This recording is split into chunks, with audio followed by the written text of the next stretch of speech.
2 মিনিটে তৈরি হয়ে যাওয়া ম্যাগি আজ আমি তোমাদের সাথে 1 মিনিট 30 সেকেন্ডেরও কম সময় তৈরি করে দেখাবো।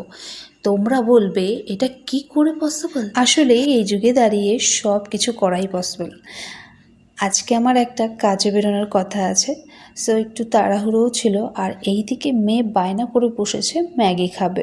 মেয়ের আবদার মেটানোর জন্য আমি রান্নাঘরে গিয়ে ঝটফট করে গরম জলটা বসিয়ে দিলাম।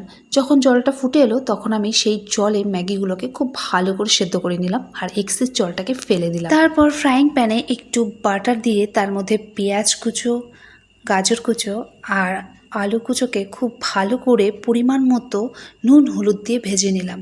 ভাজা হয়ে গেলে এর মধ্যে দিয়ে দিলাম ডিম।